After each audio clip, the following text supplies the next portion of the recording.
Pernahkah Anda menghitung berapa banyak uang yang Anda buang ke dalam karung pakan setiap bulannya? Banyak peternak rumahan terjebak dalam lingkaran setan yang ironis. Ingin mandiri pangan, tapi malah menjadi pelayan setia toko pakan ternak. Anda membeli ayam, lalu membeli pakan. Harga pakan pabrikan melonjak teranti persen. Dan tiba-tiba telur rumahan yang Anda hasilkan terasa lebih mahal daripada telur premium di supermarket bintang 5. Ini adalah paradoks terbesar dalam dunia homesteading modern. Kebanyakan orang, terutama para ahli dari sofa yang hanya belajar bertani dari teori teks, akan memberitahu Anda bahwa mustahil memelihara ternak tanpa pakan karungan. Mereka mengklaim Anda butuh lahan berhektar-hektar, traktor besar, dan gudang penuh konsentrat pabrik. Tapi mari kita bongkar mitos ini dengan akal sehat dan agronomi praktis. Sebelum industri pakan komersial gurita ini lahir sekitar 8 dekade lalu, kakek buyut kita di Indonesia dan Asia Tenggara sudah menghasilkan daging, telur, dan susu di pekarangan yang terbatas. Mereka tidak mengenal istilah pellet atau crumble. Ayam-ayam kampung dilepas di kebun.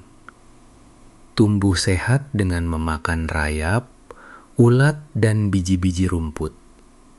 Sementara kambing memanfaatkan pagar hidup seperti daun kelor, gamal, dan dadap. Ini bukan metode primitif yang ketinggalan zaman, melainkan sebuah rekayasa biologis yang jenius. Masalahnya bukan pada luas lahan Anda, bukan pada anggaran Anda, dan jelas bukan karena Anda kurang rajin. Masalahnya adalah industri modern telah berhasil menghapus pengetahuan tradisional ini agar Anda terus bergantung pada produk mereka. Mereka tidak ingin Anda tahu bahwa satu are lahan, jika dikelola dengan sistem siklus tertutup, sudah lebih dari cukup untuk memberi makan ternak Anda secara gratis untuk membangun sistem tanpa pakan toko ini. Kita harus memahami dasar-dasar ekosistem. Langkah pertama bukanlah membeli hewan, melainkan menyiapkan elemen paling krusial, air bersih yang mengalir dan pemilihan ras yang tepat. Di iklim tropis seperti Indonesia, dengan musim kemarau dan penghujan yang kontras, ras ternak menentukan hidup dan matinya sistem ini. Jika Anda memelihara ayam ras, petelur komersial yang manja, dan mengharapkan mereka mencari makan sendiri, Anda sedang menjemput kegagalan. Kita butuh ras lokal atau persilangan yang tangguh, seperti ayam kampung unggul Balitnak, KUB, ayam sentul, atau ayam pelung yang memiliki insting mematuk dan memulung yang kuat. Untuk ternak perah atau daging skala kecil, kambing kacang atau kambing peranakan Etawa, PE, jauh lebih adaptif terhadap hijauan lokal dibanding ras impor yang sensitif kesejahteraan hewan. Dalam sistem ini tidak diukur dari seberapa mahal kandangnya, melainkan dari seberapa alami mereka bisa mengekspresikan perilakunya. Jangan biarkan tanah Anda menjadi kubangan lumpur yang gundul. Kunci praktis pertama yang harus Anda terapkan sekarang juga adalah manajemen rotasi lahan. Bagi lahan satu area Anda menjadi zona-zona kecil menggunakan pagar semi permanen. Biarkan ternak memanen hijauan di satu zona, sementara zona lainnya beristirahat dan memulihkan kesuburannya. Tanpa rotasi, tanah akan rusak, parasit akan meledak, dan Anda akan kembali mengantre di toko pakan dalam waktu singkat. Hewan memberi makan tanah melalui kotorannya, tanah menumbuhkan tanaman, dan tanaman memberi makan hewan. Ketika Anda berhasil menghubungkan rantai yang putus ini, ketergantungan Anda pada pakan pabrikan akan runtuh seketika. Mari kita bongkar kesalahpahaman terbesar yang sering digaungkan oleh para pemula dan dikonfirmasi oleh para pedagang pakan. Mitos bahwa ternak membutuhkan diet monokultur berbasis biji-bijian olahan untuk bisa berproduksi. Banyak orang mengira bahwa protein lubulas pepersento dalam karung pakan tidak bisa digantikan oleh alam. Ini adalah kekeliruan fatal yang menguras kantong Anda. Di alam liar, ayam tidak pernah menemukan pelet yang dicetak rapi. Mereka adalah omnivora sejati yang mencari asam amino dari serangga, cacing, dan dedaunan hijau. Kambing pun bukan pemakan rumput lapangan tunggal, melainkan hewan peramban yang membutuhkan keanekaragaman tanaman, terutama tanaman berkayu yang kaya akan tanin alami untuk menekan populasi parasit dalam pencernaan mereka. Kunci utama untuk mengeliminasi pakan toko di lahan satu are adalah strategi integrasi ras yang tangguh dengan tanaman pakan multi-year yang tin, GGI nutrisi. Anda tidak bisa menanam rumput gajah saja, lalu berharap kebutuhan nutrisi ternak terpenuhi. Kita membutuhkan tanaman legum, pohon yang mampu memfiksasi nitrogen ke dalam tanah, sekaligus menyediakan protein kasar di atas YT%.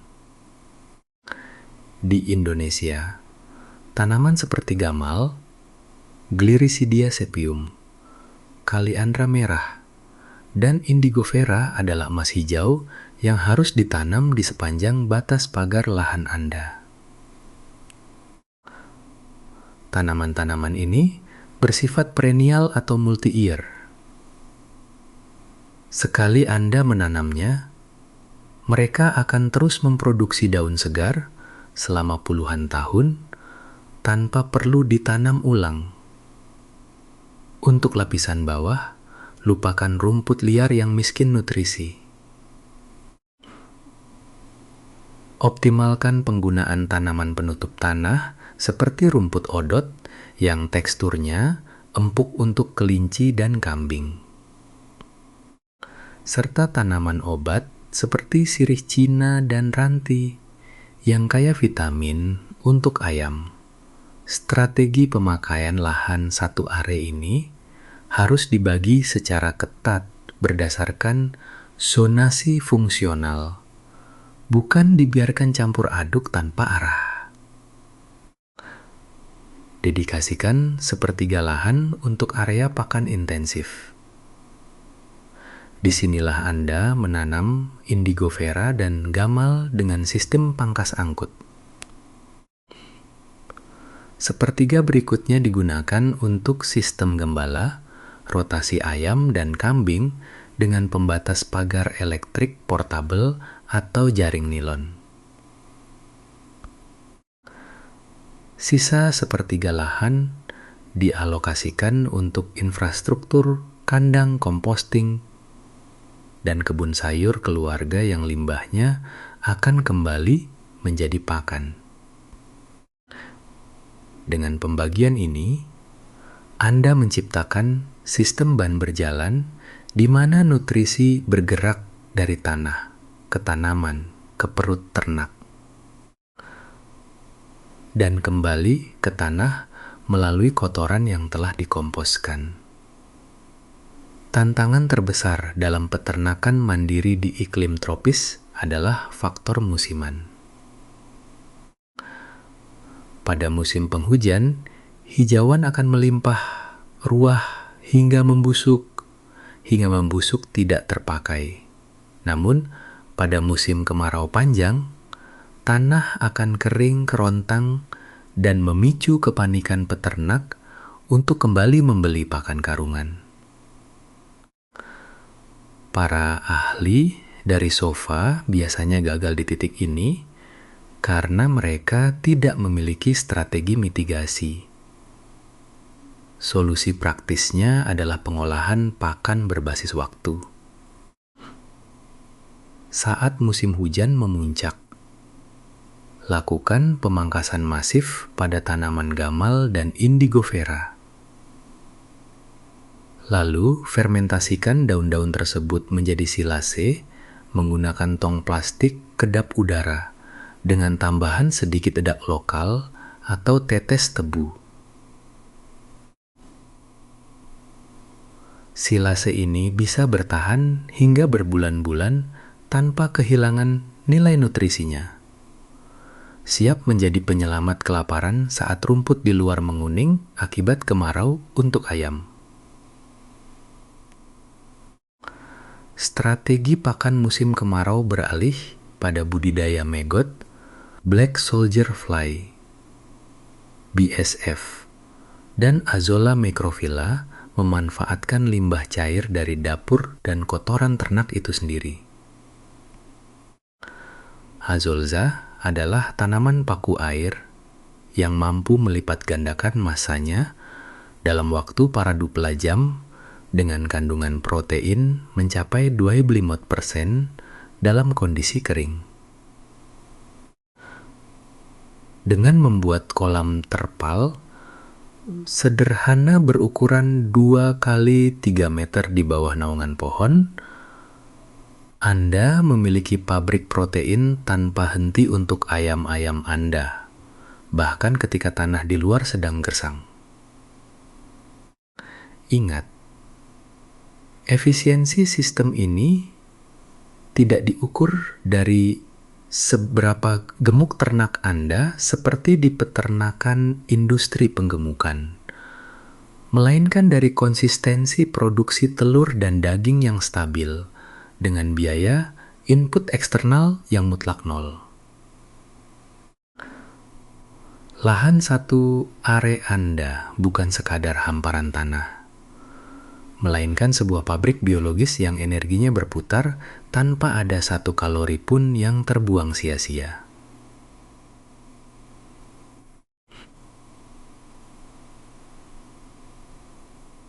Ketika kita berbicara tentang infrastruktur di lahan satu are, kesalahan fatal yang paling sering dilakukan pemula adalah membangun kandang permanen yang megah dari beton dan besi bertulang yang menghabiskan seluruh modal awal mereka.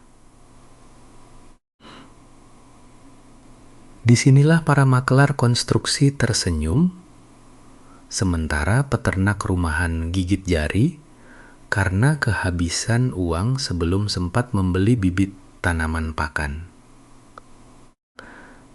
Kandang terbaik untuk sistem mandiri pakan adalah kandang yang fungsional, menggunakan material lokal seperti bambu, kayu kaso, dan atap rumbia yang sejuk. Untuk kambing, model kandang panggung adalah harga mati di iklim tropis kita. Demi menjaga sirkulasi udara di kolong kandang dan mempermudah pembersihan kotoran agar tidak menumpuk dan memicu amonia. Sementara untuk ayam, alih-alih membuat kandang statis yang menjebak penyakit, gunakan sistem terator ayam atau Gallinheiro Movel, yaitu kandang portabel tanpa alas yang bisa digeser setiap hari di atas lahan rumput. Pagar pembatas pun tidak perlu tembok keliling yang mahal.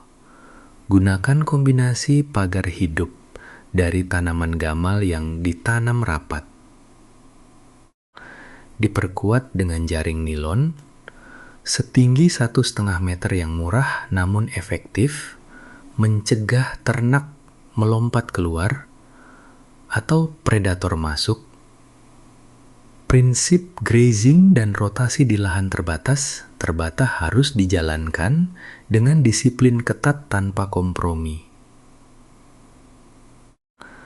Mengabaikan rotasi dan membiarkan ternak berkeliaran di satu tempat yang sama selama berbulan-bulan adalah cara tercepat. Mengubah satu are tanah subur Anda menjadi padang gurun yang gundul dan penuh telur cacing parasit. Terapkan metode leader-follower dalam rotasi Anda. Lepaskan kambing terlebih dahulu ke dalam petak atau piquete yang hijau untuk memakan daun-daun bagian atas yang tinggi. Setelah 2 atau 3 hari, pindahkan kambing ke petak berikutnya. Lalu masukkan kawanan ayam ke petak yang baru saja ditinggalkan kambing. Ayam-ayam ini akan bertindak sebagai pasukan pembersih alami. Mereka mematok ulat, mengais larva lalat di kotoran kambing, dan menyebarkan gumpalan kotoran tersebut secara merata ke permukaan tanah menggunakan cakar mereka. Proses ini tidak hanya memutus siklus hidup parasit internal kambing yang bisa mematikan, tetapi juga memberikan asupan protein hewani segar. Bagi ayam tanpa Anda harus mengeluarkan uang sepeser pun untuk membeli tepung ikan atau konsentrat pabrik. Mari kita bedah pos biaya tipikal agar Anda tidak tertipu oleh ekspektasi yang keliru. Biaya terbesar dalam sistem satu are yang mandiri harus dialokasikan di awal untuk pengadaan bibit tanaman multi-year yang berkualitas dan pembuatan sistem pengairan yang andal, bukan untuk pakan.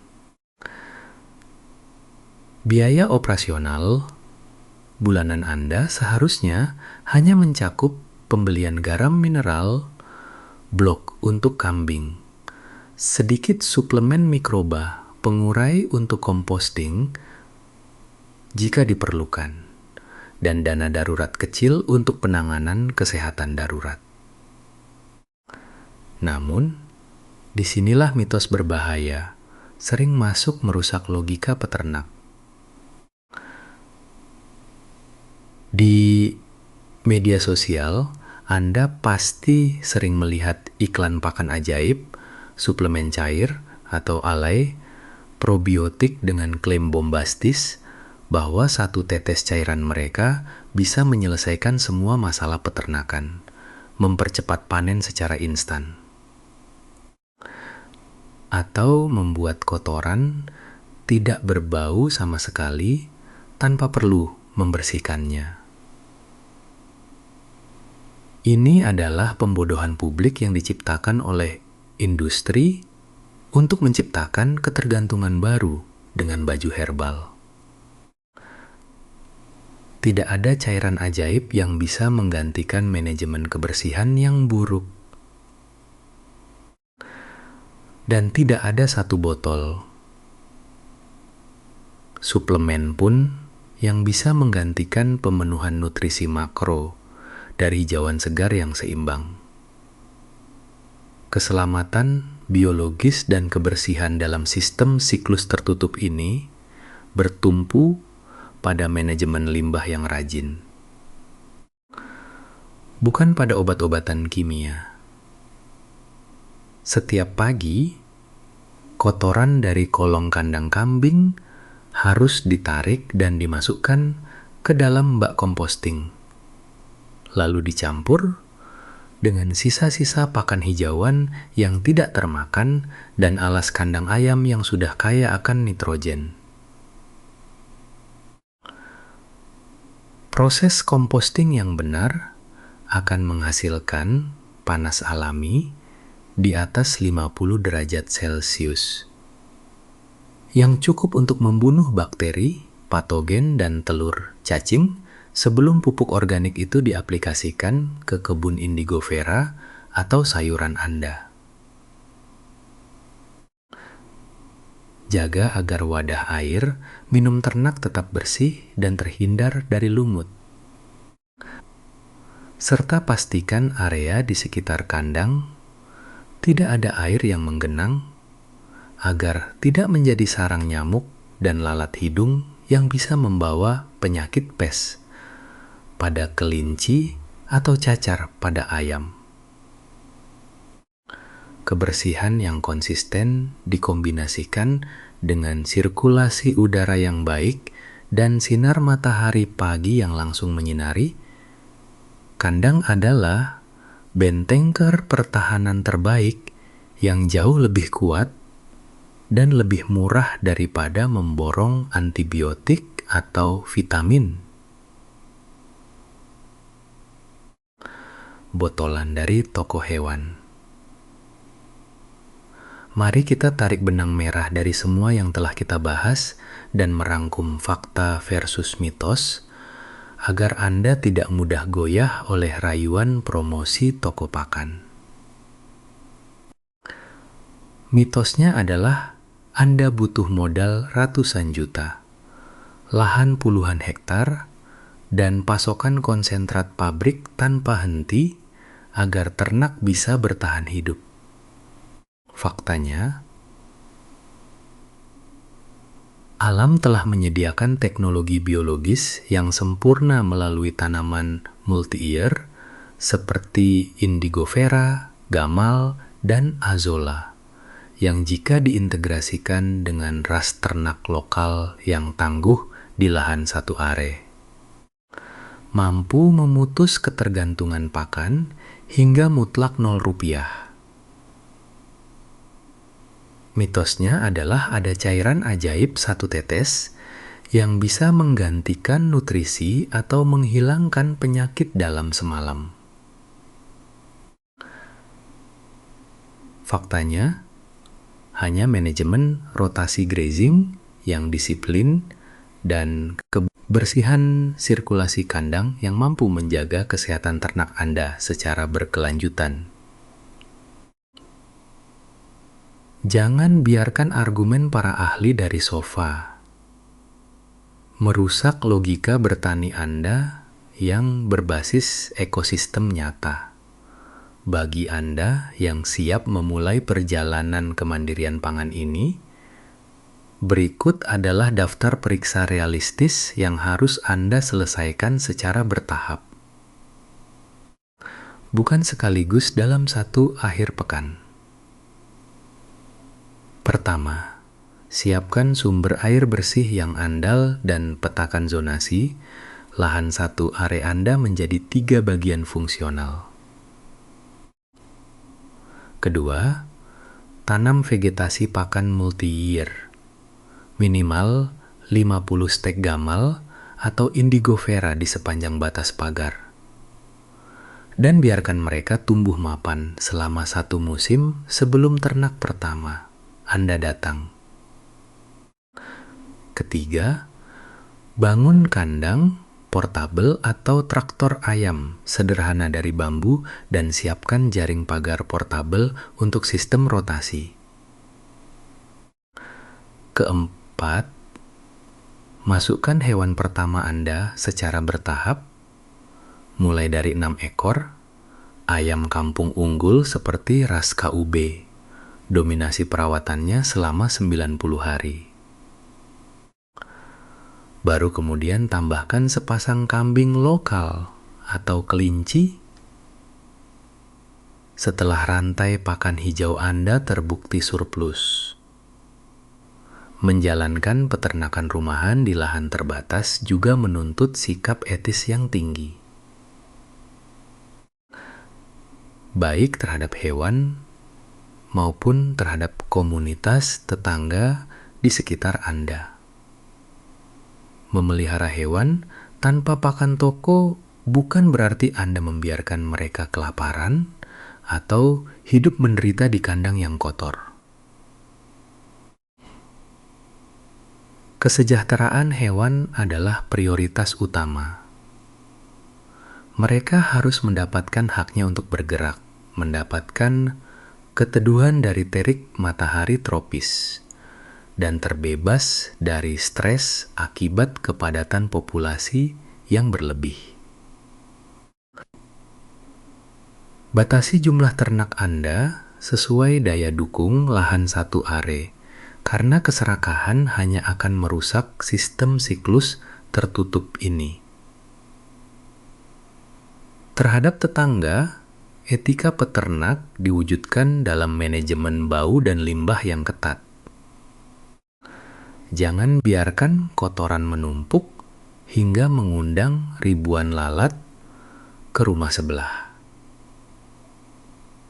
Lakukan composting aktif setiap hari dengan mencampur kotoran basah dan materi karbon kering seperti serbuk gergaji atau daun kering.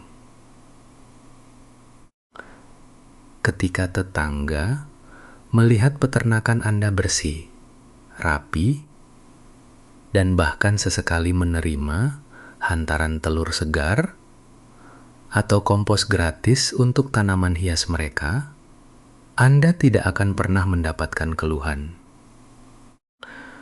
melainkan dukungan penuh dari lingkungan sekitar.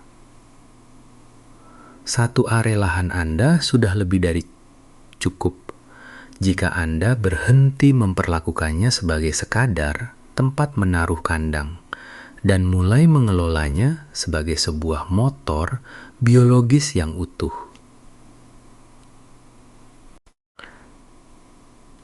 Berhentilah menjadi konsumen pasif yang didikte oleh kenaikan harga pakan industri, dan mulailah menjadi produsen yang berdaulat di atas tanah sendiri. Jika pembahasan dalam video ini membuka mata Anda tentang potensi asli dari sistem pertanian dan peternakan siklus tertutup yang mandiri, silakan klik tombol berlangganan, sukai video ini, dan bagikan kepada sesama peternak yang ingin merdeka dari toko pakan. Kita bersama-sama menggali kembali pengetahuan agraris yang sempat terkubur oleh modernisasi semu. Sampai jumpa di episode berikutnya. Teruslah belajar, kelola bumi dengan bijak, dan tanam masa depan Anda sendiri.